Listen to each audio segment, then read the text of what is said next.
So I'm here with Ian Burrell, master mixologist, daiquiri expert. Tell us a little bit about yourself, Ian. Um, Master Mixologist and daiquiri expert. Wow, that's a good title. I'm actually the global Rum Ambassador, so I work with many of the rum brands out there, travel around the world, making cocktails, talking about rums, and just bringing some edutainment to everybody.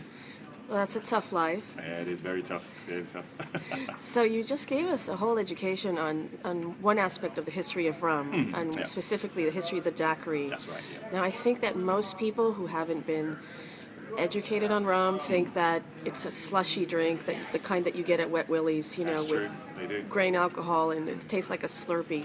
And it is far from that, isn't it, Ian? It's far from that. I mean, a really good daiquiri, like a El Natural daiquiri, is just the rum, the sugar, and the lime. Give it a good hard shake, served in a nice cocktail glass, ice cold, stingingly ice cold. That is a great drink. It's not, as you said, like one of those slushy cocktails you might get at Wet Willie's, you said? Yeah. Wet Willie's. Yeah, no, it's definitely Yeah, not don't that. go there, you'll have a heart attack. I know. In fact, a really good blended daiquiri should only be blended for 2-3 seconds at most, and it's not as slushy or it's not as watery as some of those other cocktails. And tell us a little bit about that history of the daiquiri. You mentioned it goes way back to Asia with one particular spirit. Yeah, well, the daiquiri has a lot of history, a lot of roots. Even before it actually came to Cuba, you had the punches, which were principally the same type of ingredients. They just had a little bit of spice inside them, but they had water, they had sugar, and they had alcohol. One of them was the Batavia punch, using arak, which is a cane spirit from Indonesia, and they use a bit of rice for fermentation. So there's a bit of arak inside there, a bit of water, a bit of lime, some sugar, which is principally what a daiquiri is. Instead of actually putting water inside there, you're using ice, shaking it up, and that dilutes it.